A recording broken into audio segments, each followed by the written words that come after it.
sun's out, make the clouds move over. We can do whatever, yeah. I'm gonna make the time move slower. We can do whatever, yeah. Sun's out, make the clouds move over.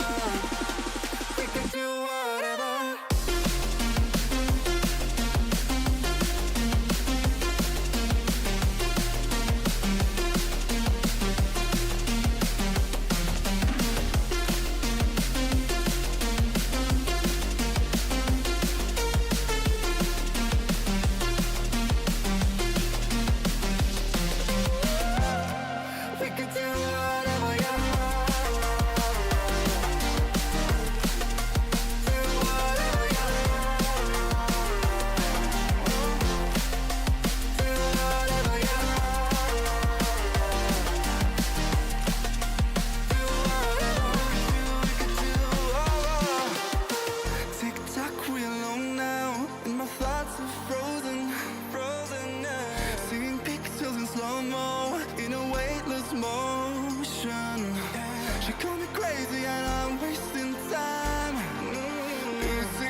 Ah.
Sometimes it feels like I should know how to walk on water.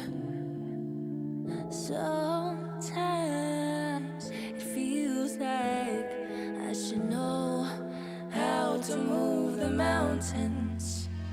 But the seasons keep on going, and the rivers keep on flowing, and the wind keeps on blowing,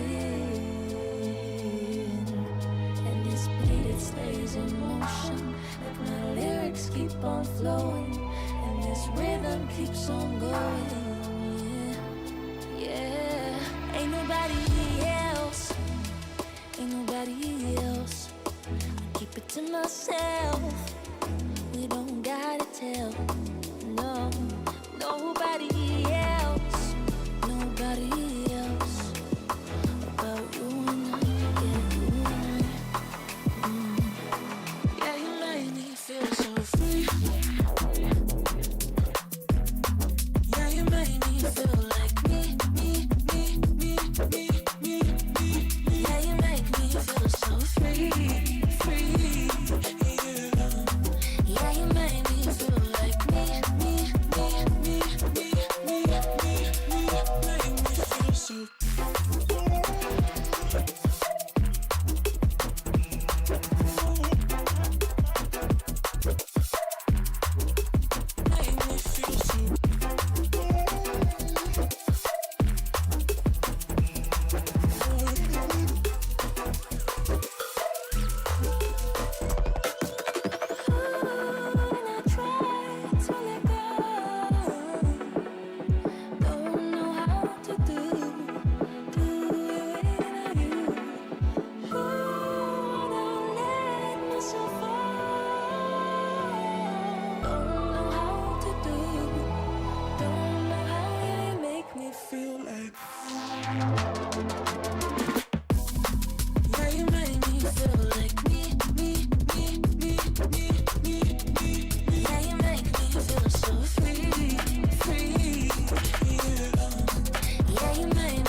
Make me feel so.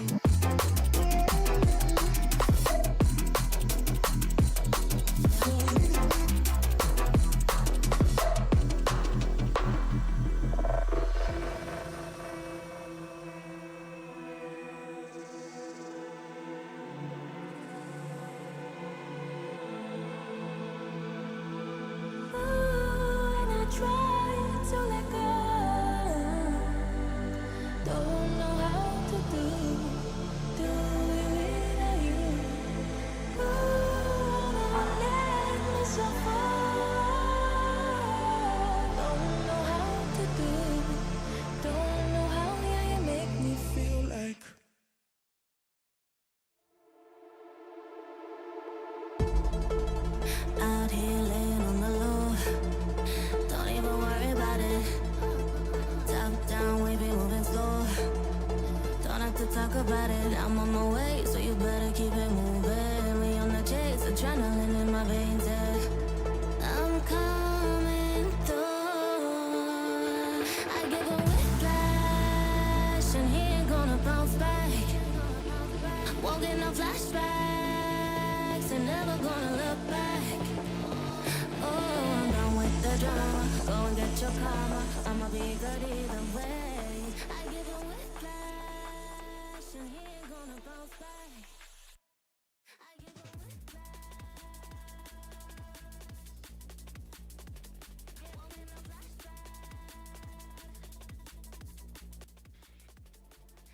Ladies and gentlemen, welcome back to the FRZ unit channel. My name is Blakert_CS, and joining me as always is Quantum Deathcat, and behind the camera we have Exploding to give you all the fancy camera angles, and we're taking a look at FRZ unit versus ARTYK Gaming, a, Peruvian squad, if I remember correctly, QDC?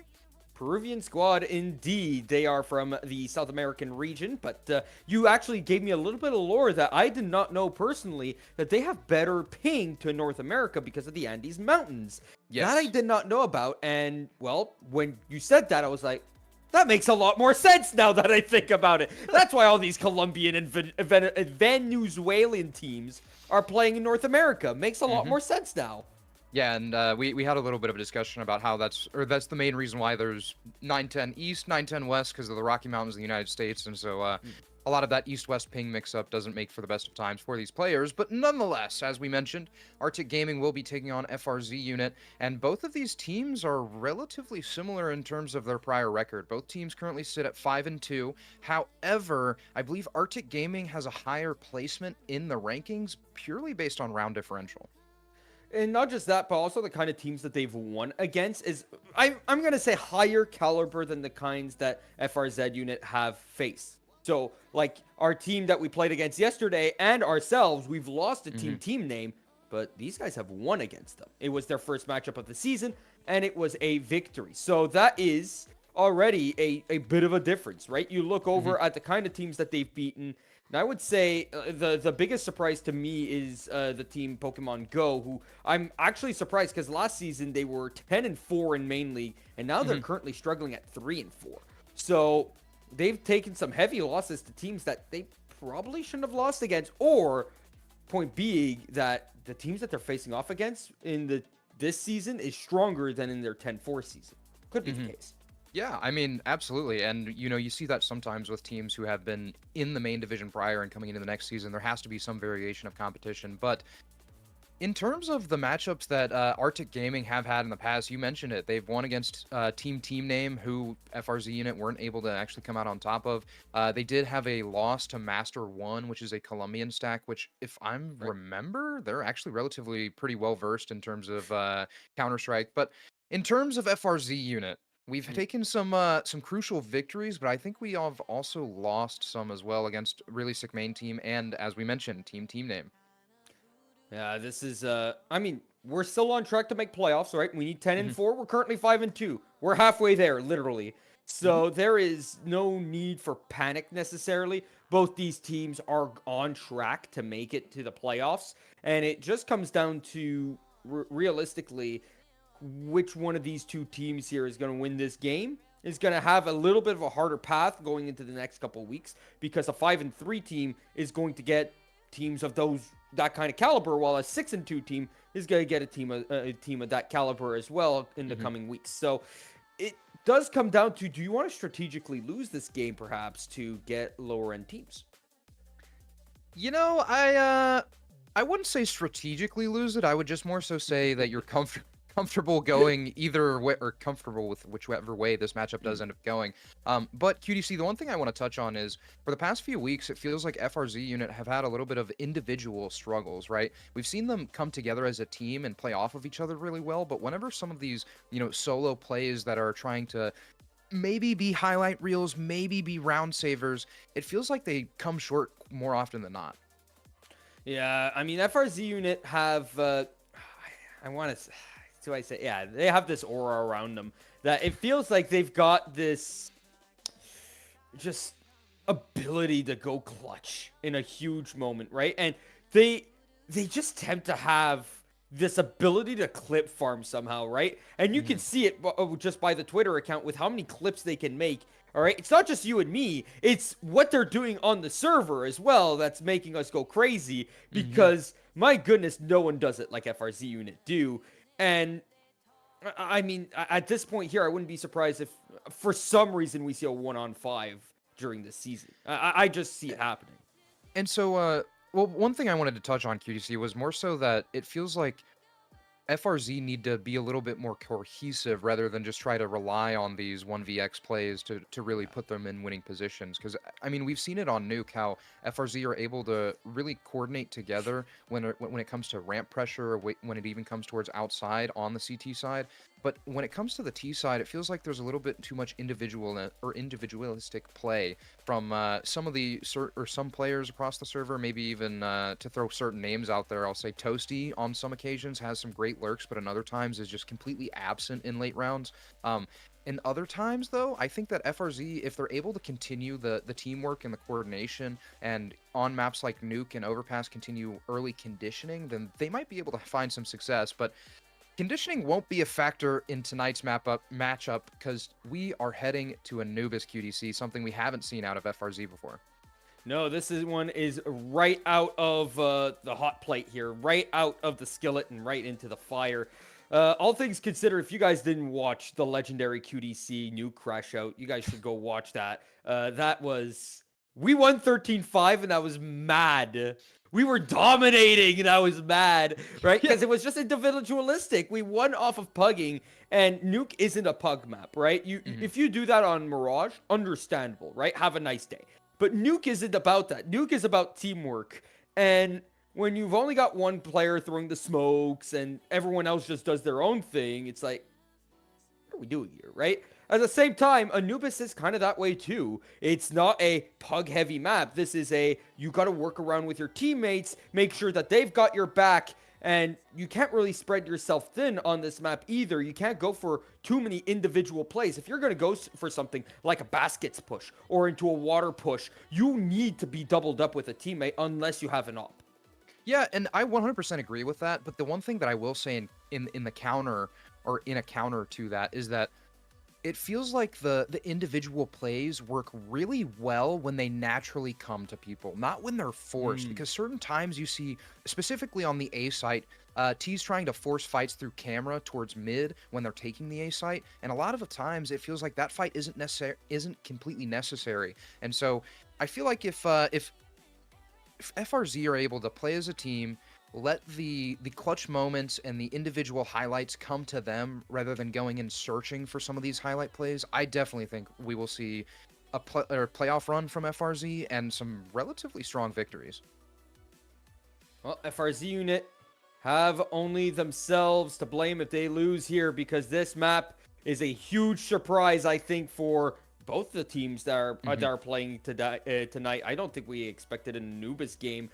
Certainly not me, but at the same time, that does mean that they've probably put in a little bit of effort into this map. They've probably have a game plan ready for it, and ARTYK could be in trouble.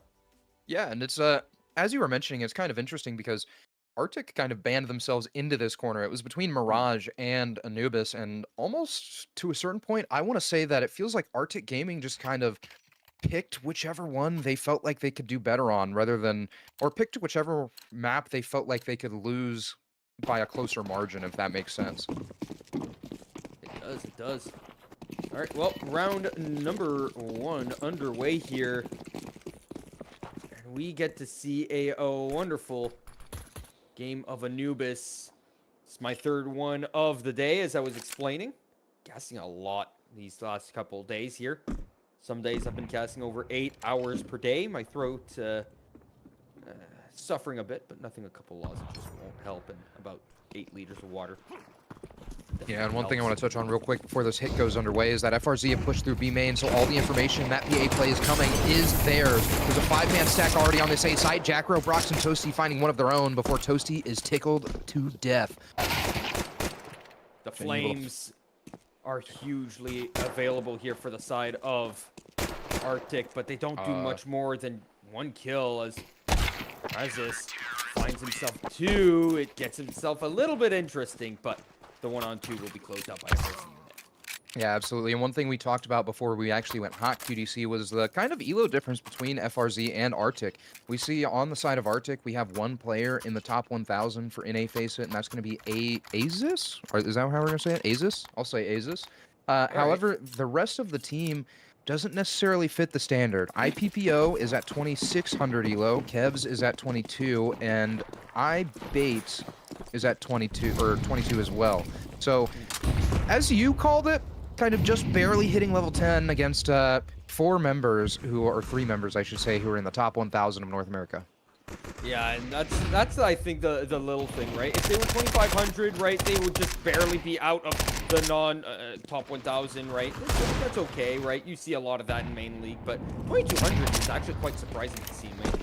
all things considered, as the boom comes in and the MP5 farms up so much cash on the side of Toasty. See, this is one of the kind of individualistic plays that I don't mind. You have an MP5, you know you're up against either a force or a full save, and if you did your research right and you knew that they were going to save after that kind of round, no bomb plant, But that's so exactly what you plan against. so I agree. I like that style of individualistic play, but let's note Toasty didn't go forcing it. The set play in that anti-eco was for Toasty to take the MP5 SD and try to take contact upstairs. And after finding that first contact, he was able to just continue translating the frags and snowballing the momentum. And Sharpie, trying to do a little bit of the same, is immediately shut down by J-Rom, but he was able to find an exchange early. So the man advantage still, I think, leans in favor for ARTYK, but map control still under heavy favor of FRZ.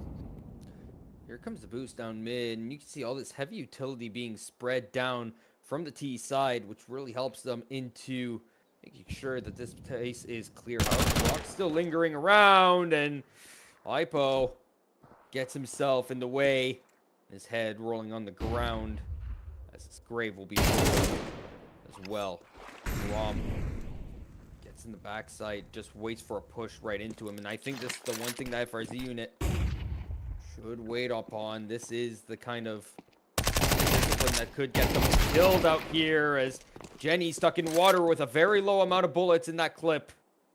These are high and dry, 2-on-2.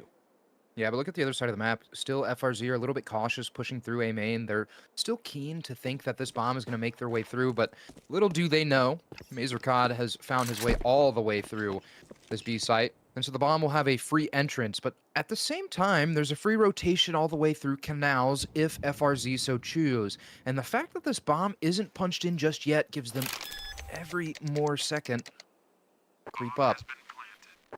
Well, now they have the confirmation that it is towards the bomb site, and as they play into E-box here, they spot the player going around the pillar. Immediately, they know that they can play this, and Isis needs to push in. Instant death thanks to that Molotov, and the pre-fire is perfect as well, but Brock can't clean up the one-on-one as Mazercod wins that 1v2 as they push around him, and he hides behind that obelisk. Yeah, it felt pretty well from, I should say, Mazercod. We're going with Mazer. All right. So Mazercod, I think, was able to really play the 1v2 perfectly in terms of the patience game. You saw Brox, or no, it was Toasty, sorry, come around swinging, trying to clear back plat. And the main reason why I think that swing took place is because of the fact that I believe it was Asus was the other one alive. That was Pillars taking all the damage. Asus was set up in a manner for that crossfire from platform. So as soon as that hunt for that crossfire comes in, there's a free reposition from Mazercod, and it results in a round win. But we still see rifles in the hands of FRZ, and a heavy B main push pretty much confirms that this is either going to be through mid or A, and you can see the immediate reaction through utility. J-Rom finds Jackro, but Jenny's put on notice, and J-Rom doesn't continue the push, so now it feels FRZ are in a little bit of a weird position. You can also see the bomb is still down and spawn for ARTYK, and Toasty has collected a kill to the name. Getting that kill over in the E-box is huge for the CT side, and that's 2-on-2 now. Perfectly placed, and these players are almost in the opposite directions, right? You expect these players to be where the CTs are, where the Ts are instead, and Toasty, his back is turned to this E-box, and if IPOK pokes his head out, would find this kill, but the fight by Jenny from far away with that AK gets it through, and Toasty up close and personal cleans up shop, however, doesn't stop the bomb plant in time. Honestly, not too bad. I mean, that extra defuse will give you a little bit of extra money, but at the same time, ARTYK will find themselves with barely enough money to pull off a force. And the one thing that I also want to touch on is the heads-up awareness from Toasty. After Jenny was able to find that first kill in towards E-box, we saw a pause from Toasty before pushing in, because he didn't want that E-box player's death cam to reveal that Toasty was close. So a very keen display of intelligence from Toasty in terms of the game mechanics.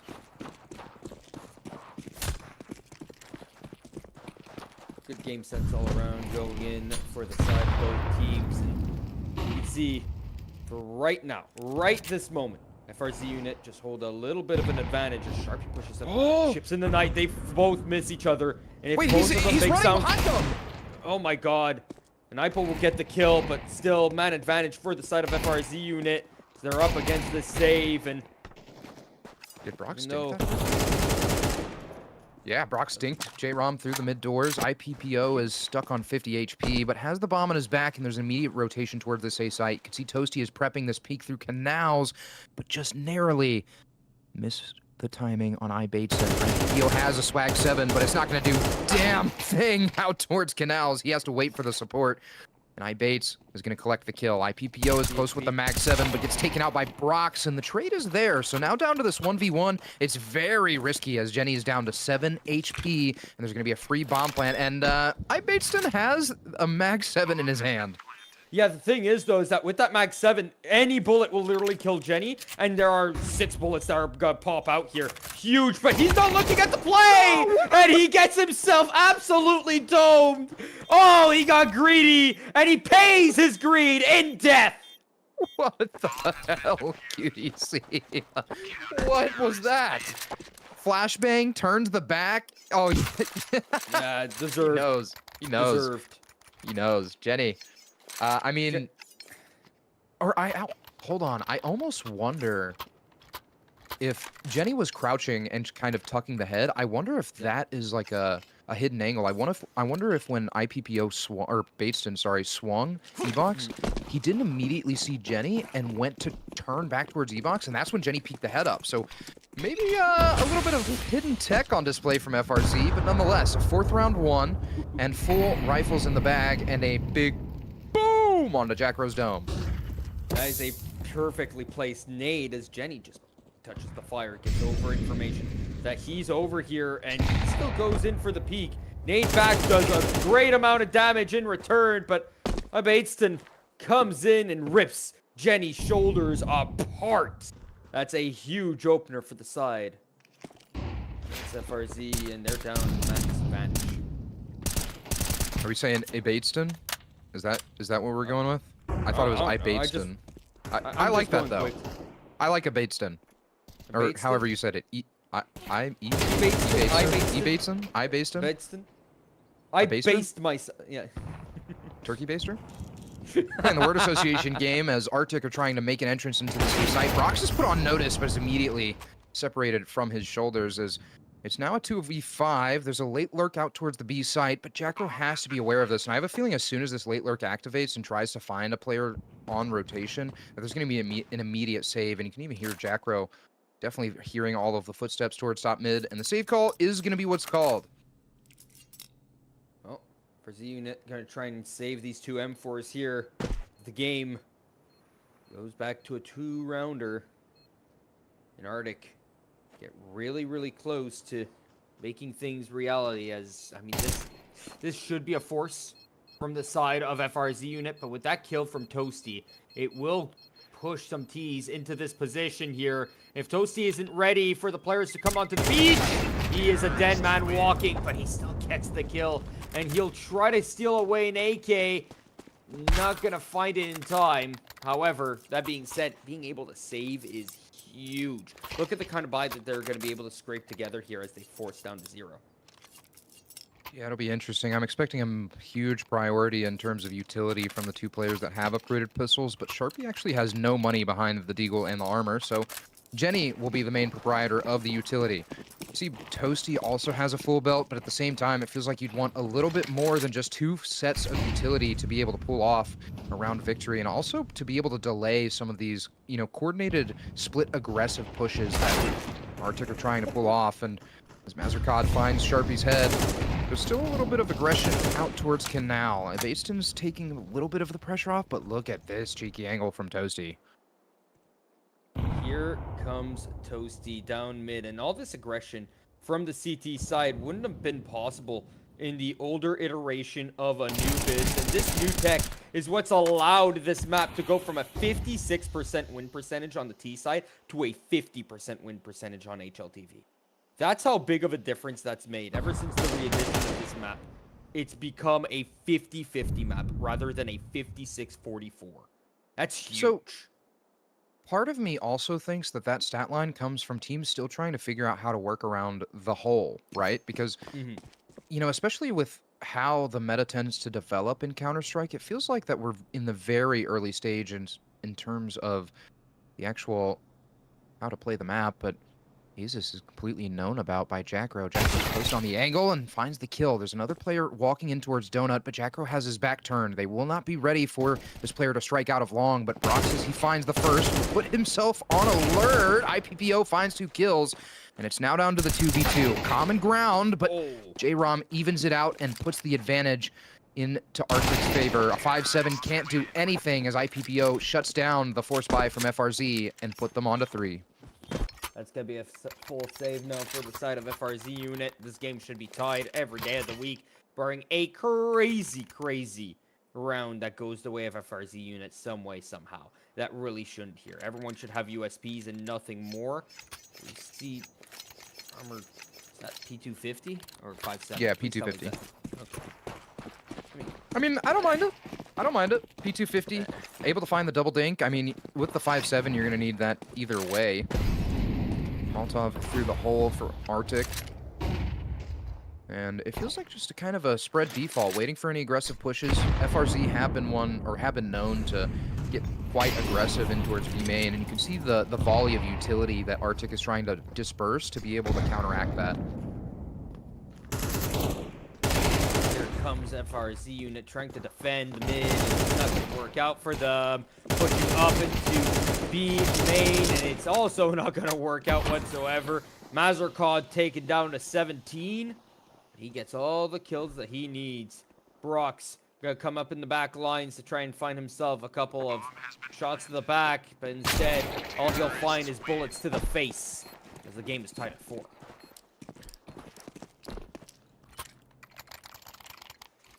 Yeah, and as we mentioned, that round kind of expected, at least for ARTYK Gaming, especially against 2 upgraded pistols. And as we head into round number 9, it leaves a little bit of questions to be answered.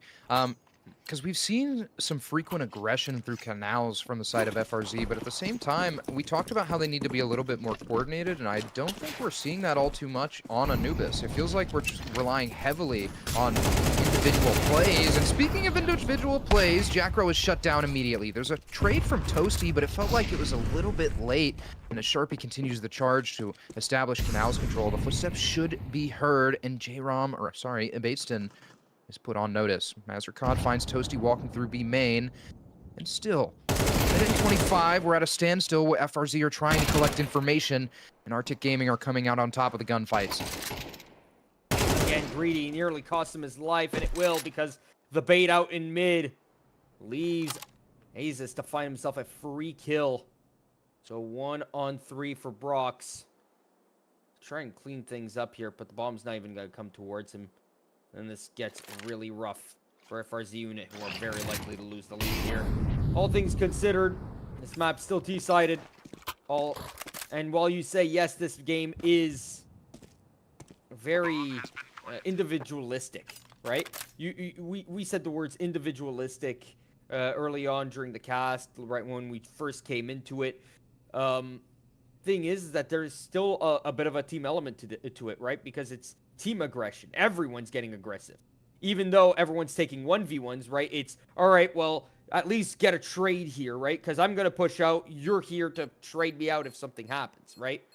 And I guess it's a bit of teamwork, but when it's that aggressive, I think you need more of a how can I say this? A team game plan rather than, hey, I'm going to do this, follow me, sort of thing, right?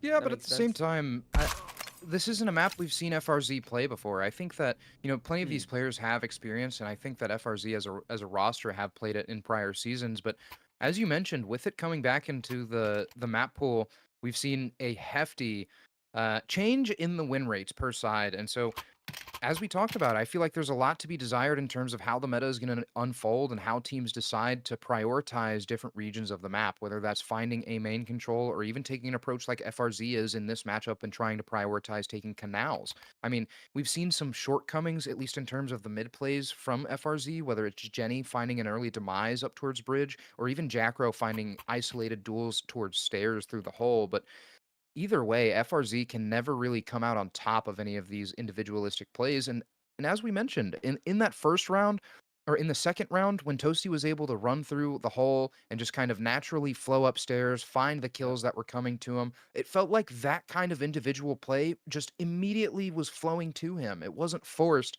And it feels like FRZ are trying to force too many of these highlight and clutch plays or too many of these one-on-one duels that aren't going in their favor. Well, that's unfortunate for Broad, who looks at the wrong nade being thrown.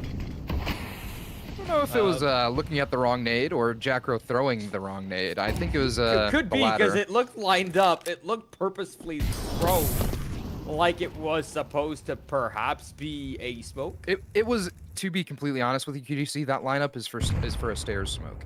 That's Okay. what that's for. So it was supposed to be a smoke, but So that blew up in his face, is what you're saying. quite literally. Yeah, quite literally. Now, I'll ask you a question here. What do you feel like Maverick was when they were playing Anubis? Because before, like, you used to cast Maverick for a little while, right? You casted them while Anubis Well, was still in the pool, correct? Yes, but I don't think, or no. I think we casted this roster when Anubis was in the pool when they were playing under the name of Revel. I think we caught 1 or 2 matches, but at the same time, I don't think it was unnecessarily enough of a data pool for me to at least confirm how FRZ like to play it. I mean, especially with how much time has been since Anubis has been in the pool. But nonetheless, 6 I mean, months. FRZ, it feels like have a solid game plan in terms of prioritizing Canal. It's just a matter of how they want to actually attack it. And ARTYK are looking to attack this A site. Jacko's forced out of position with the Molotov, but finds a Deagle kill to go. Brox is able to find his own, but it's all onto IPPO, and there's not much to be had here, as Brox finds the final kill, puts 2 to his name, and 5 on the board for FRZ. So Brock's force bot with, did not force buy, but used this gun that was brought from the last round into this one and just dumpstered them with it. And it's not just him. He got 2 kills, sure, but it was the pistols. They found that advantage, and then they just maintained it while holding the cake and the A-bomb site. What a great play. I'm going to correct you, QDC. It wasn't the pistols. It was Jackro with the Desert Eagle turning that round around. Able to find 1 kill up towards top mid off a beautiful flick shot. And then when the pressure was applied towards the site, he was able to come out on top. Because you know what you know what pressure does, QDC? It creates diamonds. Yeah, it kind of does, huh? That's why we call them diamonds in the rough, as Azus does find that first and gets that second. Beautiful trade onto IPPO, and that is a 4-on-3 opening for the T side. They're looking to at least tie it up here. Have a tied half, I should say. Game is tied. I sound dumber the more I talk. Please pick this up. Come on, man. I was letting the round play. I mean, if you want the realistic situation of the realistic round state, it feels like ARTYK have collected enough information and have heard a little bit of spray towards mid. And interestingly enough, the sole lurk smoke that has been deployed towards the B site has drawn rotations from FRZ, and it almost feels like a little bit of a gamble stack. And so they won't actually know that this hit is underway until the flashbang pops, because that's the only thing that is a little bit loud. So as the flashbang rings in towards camera, it feels like there's going to be a save call. Maybe not. Maybe the utility wasn't even heard. Toasty finally hearing it.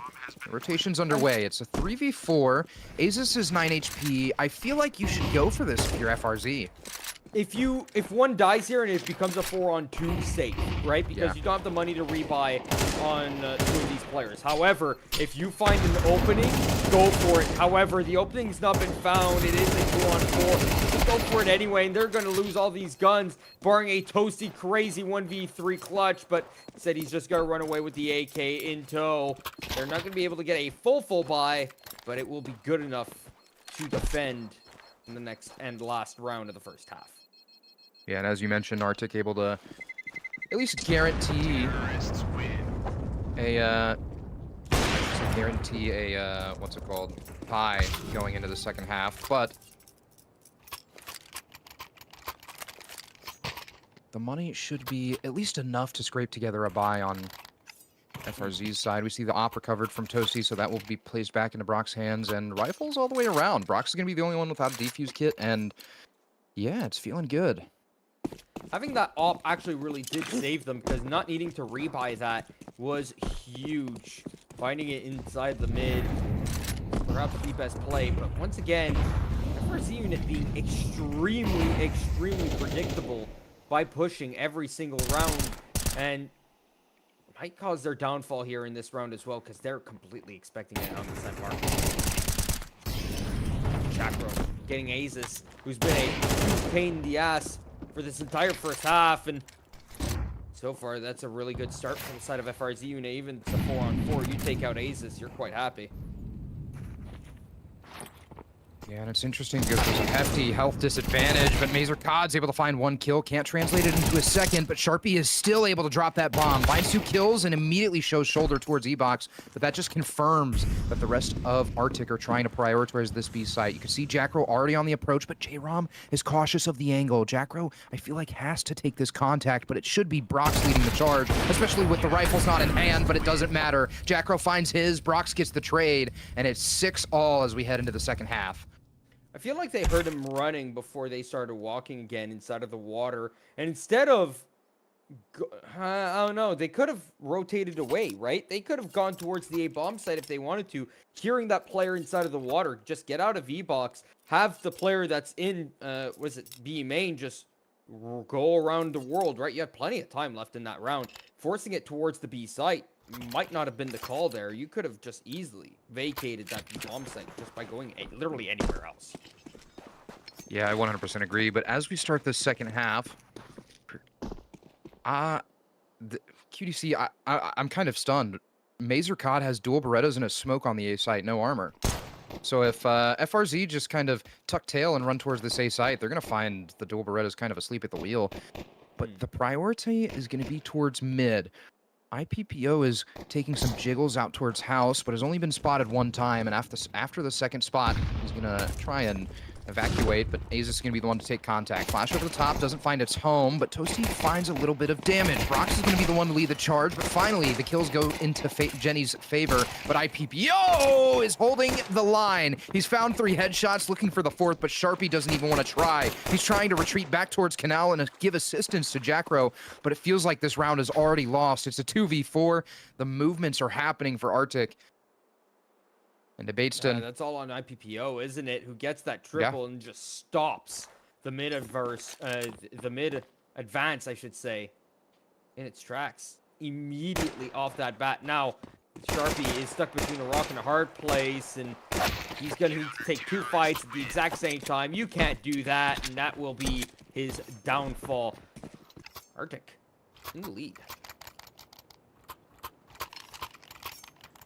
Yeah, it's a 1-round lead. Should be a 2-round lead after the conclusion of this round, but with no plant, there should be no force at all from FRZ, and that's going to be the result. So Jenny with $2,300 has the availability to buy a piece of utility, but it feels like that's not going to be the case for FRZ. If I'm FRZ, I'm using this round as a French timeout, trying to establish how we want the next few stages of this matchup to play out and figure out where we're trying to target. But the main target's going to be mid. Jenny's been able to sneak all the way through the doors and is switching them down, but IPPO finds a 3K once more. And it's down to the 2v3. The aggression is coming through camera, but MazerCod wrangles the MP9 for 1. The bomb is still down, and Brox has the MP5 SD, but he's not Toasty. He hasn't given us prior evidence that he can pull this off, and the time is going to be now. J-Rom charging through camera will dodge the Molotov, but Brox gets the spot and can't find the duel as he runs out of ammo, and it's going to be a narrow 8th round for ARTYK. All right, well, ARTYK are going to be quite happy with that. They get themselves that round. They get the defuse through. However, you can be quite happy for FRZ as well, because they picked up a lot of kills, which means that this round is actually going to be quite good. Yeah, And IPPO. bomb as well. IPBO has enough money for an AWP. It will not be put on display for ARTYK, which is actually kind of an interesting choice, if you ask me. If I'm ARTYK Gaming, I'm trying to get that op up and trying to take advantage of some of these long angles, whether it's through Canal, whether it's through House, or whether even out towards A main, because FRZ, it feels like, are putting a lot of early pressure onto the site entrances, and they're trying to rotate back towards mid, but IPBO has been able to find consistent multi-kills every time. But considering it's only been on pistols and against pistols, rifle round leaves questions to be answered.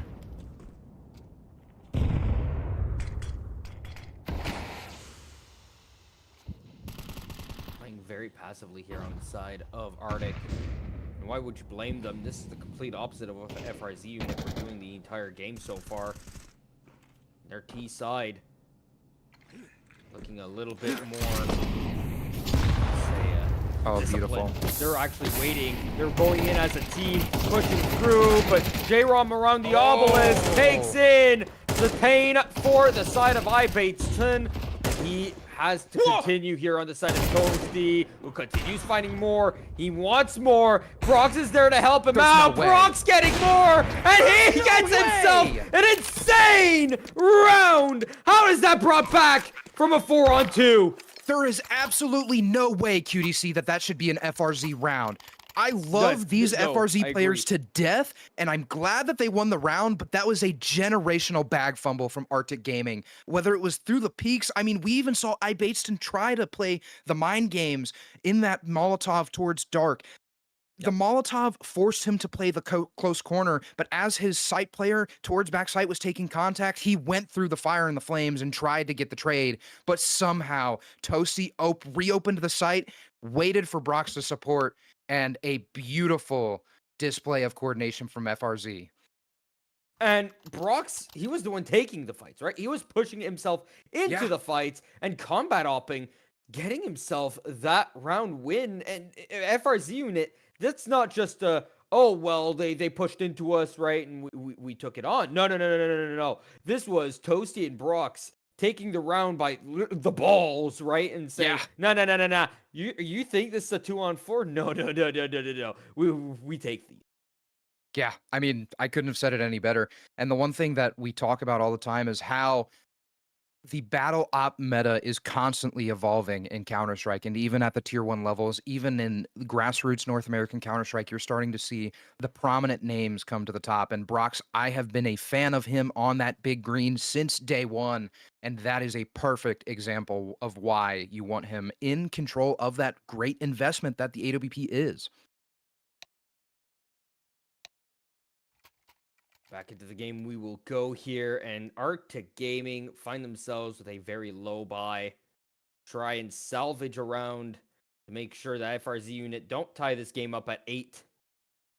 But I have this inkling feeling that we're going to see Snowman by the end of this round here. I know it's Anubis, but...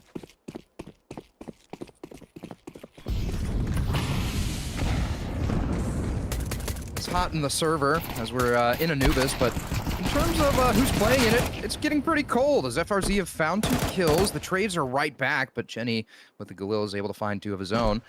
So it leaves it all into the hands of the upgraded pistols. Drop should have been heard from, I believe that's Brox up towards top stairs, and Jenny finds the frag instead. So as Mazer Cod is sent running towards this A site, it should be a relatively free round for FRZ.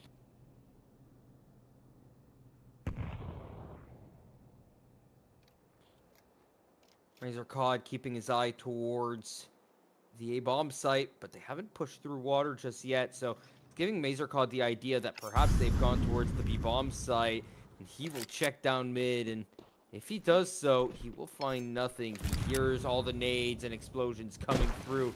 As he goes into the water, you'll find he's a bit too late.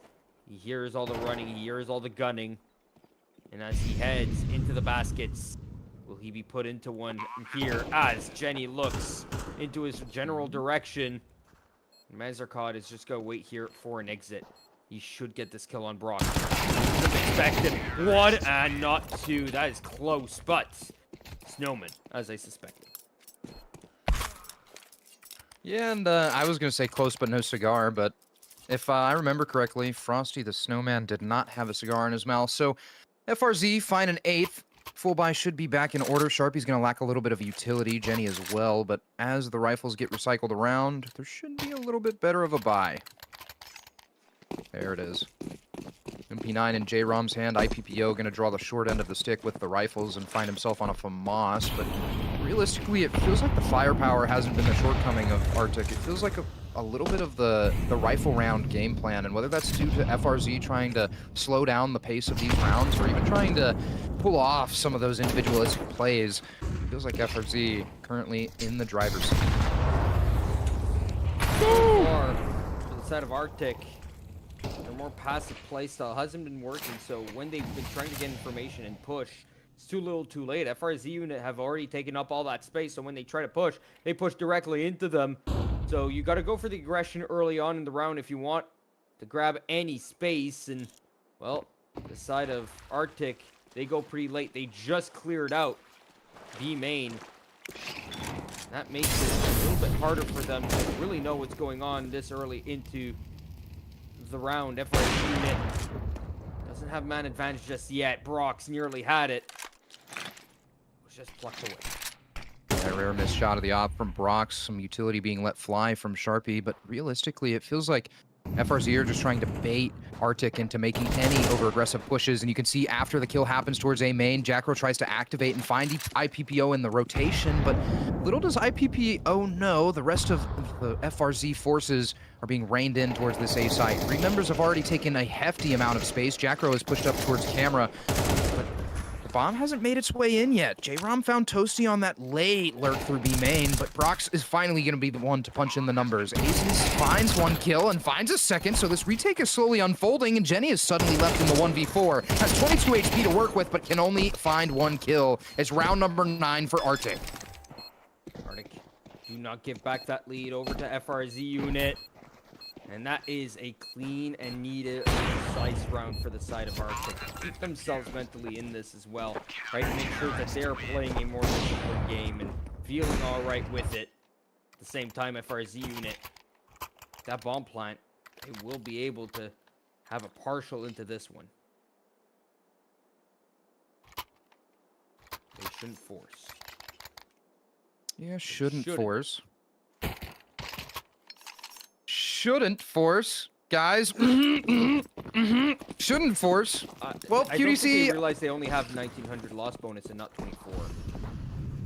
Well, I'll make the counter argument, QDC. There's a reason we're behind the microphone and not in the server, so maybe some hidden tech on display from FRZ. Not in terms of the financials, but at least in terms of the strat book. You can see utility being lined up for this B site, but the reinforcements aren't necessarily there for ARTYK. We've seen some great rounds out of them in prior memory, but site defense is going to be put to the test here and now. J-Rom can't find anything as Ibateson is only good for 2, and that's not going to be enough. It's a 3v3. The late round is suddenly unfolding, and Jenny's getting aggressive towards Donut. Has support as well and finds the first kill. IPPO is able to drop back just a tad with the AWP, but after that bomb is punched in, it leaves Mazurkad in what feels like the impossible.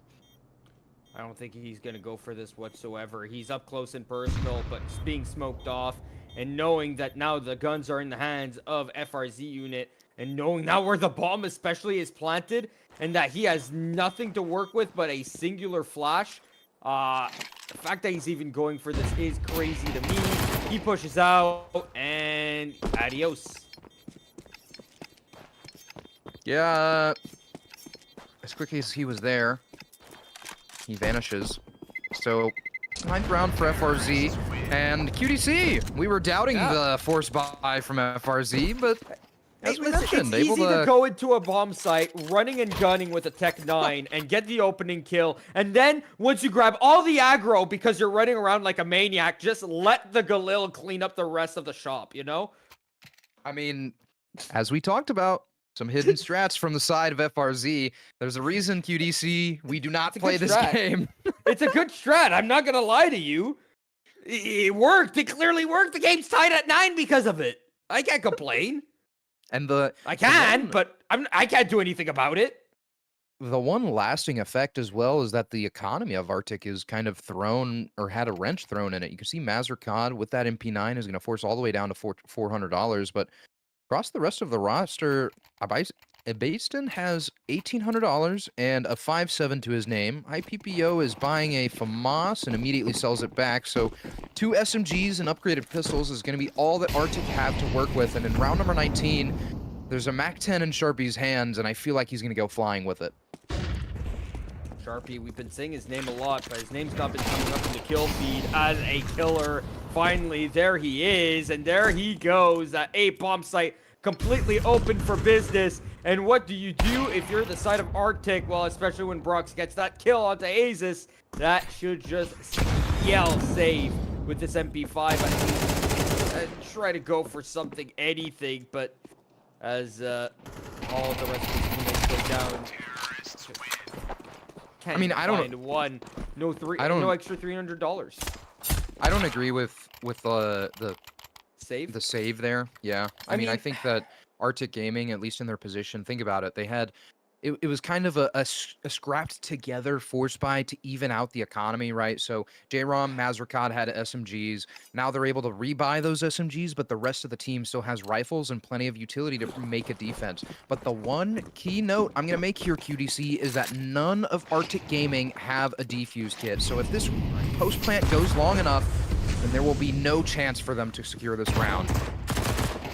Made, by the way, a huge boom, but it gets the opening kill for the side of ARTYK as they go down into the water. They take the brunt of the force of the nades, and they don't care because they get the kills. They take damage, but they'll take the kills in return.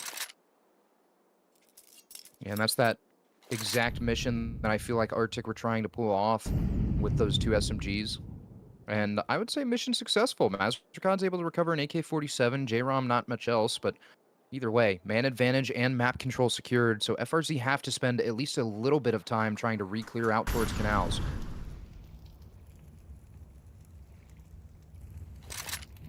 Still, can't stand on your laurels here. If you're the CT side, it's a 5-on-3, sure, but most T-side map in the pool, you do not just want to be able to let FRZ unit run you over suddenly with 40 seconds left on this clock here. Yeah, but look at The A this. site, and there's only one player here, and he's low health. Yeah, this is a great play from the side of FRZ. Noise Cut actually draws rotations towards the B site, and so they've isolated 2 fights. They have to kill 2 players, and they're playing off of each other in relatively solid positions. Back Tarp is finally going to activate, and that's going to be IPPO finding 2 kills. There's still a player Back Cake that's not known about, but he's got to be tracking the name, and Brox can't react fast enough as the op will not scope in, and it's tied up at 10-all. QDC, this is a little bit closer than we thought it would be. Very much so, as everything's picked back up here by the side of ARTYK, and look at the buy here from FRZ unit. They've used up a majority of their funds here, and if they lose this round, do they force into the next to play for regulation, or do they play for OT? Because they might not have a full buy on everyone. It might be very scary.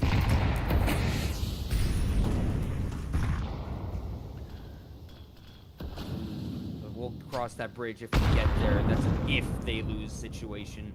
This buy is very pretty with AKs in hand. However, JROM, AK in his hand as well. The DT side get the opening kill.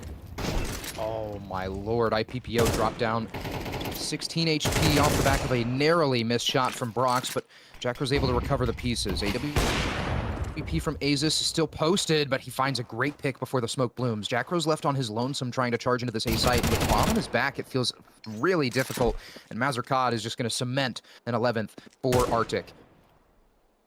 Seems to me, FRZ unit are in a pickle here. I would call a timeout. This is where you really have to figure out your economy game. Do you force and use up all your funds to try and win this in regulation and to keep this going without needing OT?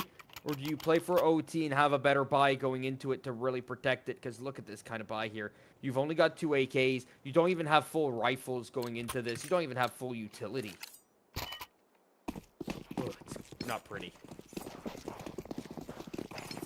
Yeah, and realistically, I think that should prompt a fast B play, and that's exactly what's going to happen. Fast Molotov outside E box, but Jenny's opened up the B site with a kill on towards a Bateston.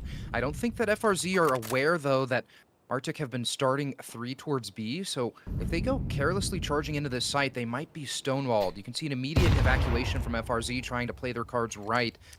And off the back of that initial contact, that will just kind of allow Toasty to linger in this B site and really actually find a perfect activation.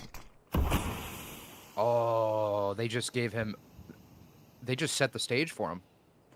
Toasty can activate off of the little arch and hold E-Box, and actually just narrowly, I think, missed the timing on Aziz trying to exit E-Box. So J-Rom is going to be the sole defender of this B site, but didn't spot the shoulder of Toasty. So as he jiggles around, the shoulder of J-Rom is spotted. Damage is dished out, but the main priority for FRZ is trying to collect kills on the rotation, and they've just narrowly missed the AWP play. There's a beach rotation happening as well, and it's going to be IPPO, but interestingly enough, FRZ are looking to follow the footsteps of the AWP, and the IPPO is going to run right into 3 members of FRZ. The gas is pushed to the pedal now, as J-Rom can't do a damn thing about this site defense, and it's going to be an 11th secured for FRZ, bearing a masterclass of a clutch from Mazurkad, but he's so far removed from this round, there's no chance for it. Besides the fact he doesn't want to lose this AK whatsoever, right? This is a huge prize possession for the CT side. FRZ unit going full silent in mid. What a huge gambit to go for. Instead of going A, they go towards the B site. They get the rotator. They get the op at the exact same time, and you still know that J-Rom is in dark there because his eyes have been locked upon by Jenny for the entirety of the round. So you knew he was still there as well. You had an idea of where everyone was in that round. And that leads you to a round win. A free one, as in the end, the AK won't even be saved. The game is tied at 11, and FRZ unit have the game in the palm of their hand. Palm of the hand, but it can always fall through the fingers, QDC, so we don't want to get too ahead of ourselves.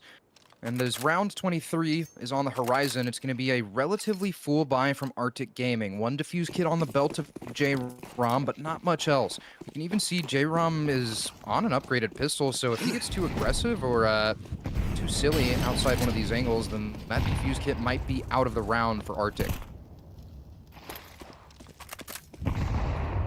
Point time at 11:11. Blinks first.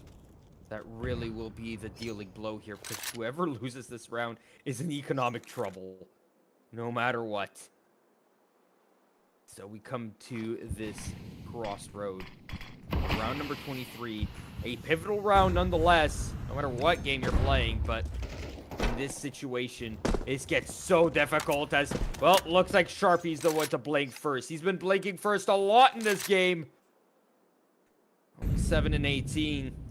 Still forces a rotate over towards the A-bomb site, and Aziz and Mazurkad might push into this, and suddenly the push back out is beautiful from Toasty. No. It goes awry in the end. It's a 4-on-2. Brox and Jackro still alive, but what are you meant to do here? This position is huge from Jackro, but the issue is that ARTYK are completely aware that FRZ could have a member just hanging out in-house, but Jackro gets the spot on the shoulder, so he should have a free activation and finds the kill onto IPPO. So now the members of ARTYK are completely split. You can even see Jackro trying to double back and regroup with Brox, but the prize is going to be this B site. J-Rom has the 5-7, but finds the first kill, has to go through the AWP as well, but Brox now has to find his way through one more player and will not be able to do so. It's match point for ARTYK, as FRZ only have 1 round to try and drag us to overtime, and not a lot of money to do so. No, they don't have the best money in the world to be doing so. And in that last round, I mean, ARTYK Gaming had 4 M4s and a singular 5-7, and they left it alone in E-Box. That should have been free. That should have been a round for FRZ unit, at least with a bomb plant. Instead, they get stopped in their tracks by a measly upgraded pistol. And yes, that caliber of bullet, a bit more expensive, but still, the caliber of loss that they just took is way more expensive than that. As now they need to fight in with only 2 AKs, and the opening kill goes the way of ARTYK. IPPO gets 2. Mazurkad gets himself 1 onto Brox as well. Toasty and Jenny need to somehow get this over the line. Yeah, but I don't think there will be much to be done about it. You can see a rotation already in towards Heaven from Azus, but he has 9 HP. So if FRZ are able to creep in and find this kill onto Mazurkad back sight, then this might be a 100% doable situation. Spot has been had. Azus is yet to activate from Heaven, but the big boom finds its mark onto Mazurkad. That's one member down of ARTYK, and Jenny and Toasty have pumped the brakes. They're waiting for a rotation in, but Azus not activating kind of cements his spot being unnoticed in towards Half-Wall. Jiggle comes out, but Azus actually, I think, goes unnoticed, and Toasty didn't get the spot towards camera, but the shots get led out, and Toasty finds his activation point, but can't convert the kill, and A-main flank gets taken out by Jenny, but he's left in a 1v2 with 1 HP and 1 hope back into this to prevent ARTYK from claiming the round, but as he jiggles around the corner, he's made a spot. He has to be aware of both of these players from Half-Wall, and it feels like the walls are closing in. The chest is getting tight, the hands are sweating, the swing comes out, and he's somehow able to escape. He's still living on 1 HP, and Avis has already moved towards beach. There's a little bit of a thought of a rotation, but Jenny finally will bite the dust, and ARTYK come out on top. So although FRZ were not able to pull off the victory, I feel like it was a relatively strong initial display on Anubis, QDC. This was a pretty equal game, all things considered. No team could even... I think the maximum wins in a row was 3. Right? And even then, I feel like I'm wrong saying that. 4, actually. 4 in a row. But everything else, just 2. Right? There was not a 3-round win streak. There was only 1 4-round win streak for ARTYK. And that's it. We never got more than 2 in a row here. And it shows. It really does show. It went back and forth, back and forth. We somehow got full gun rounds nearly the entire game because of it, too. Despite the loss bonus being at literally 1900 the entire game. Yeah, and so I think realistically, QDC, the one thing I want to say is that it feels like the map stats that you were kind of mentioning earlier on and how this map is a lot more 50-50, I think that this matchup is kind of putting that and bringing it to fruition. You talked about it, that these battles and these rounds were by the wire and won by the skin of teeth. So I think that although FRZ did not come out on top today, I think that there is crucial lessons to be learned, and I don't think this will be a loss that they're beating themselves up over. I mean, they'll be beating themselves up over being 5-3. That is a for sure topic here, because you want to get 10-4 to make it into the playoffs, right? But all things considered, there's always next game, which is Tuesday. You will be there, Mr. Blakert. So will I. Absolutely. Absolutely. Mr. Exploding behind the camera, I'm sure you'll be there too. So all things considered, I think we've got ourselves a date going into next Tuesday. Yeah, absolutely. And so for tonight, that is going to be it for us. My name has been Blakert_CS. As always, joining me to help guide you through the action is Quantum Deathcat. And we've had the handsome Exploding giving you all the fancy camera angles in game. And from us over here on the FRZ unit channel, we hope you have a great night.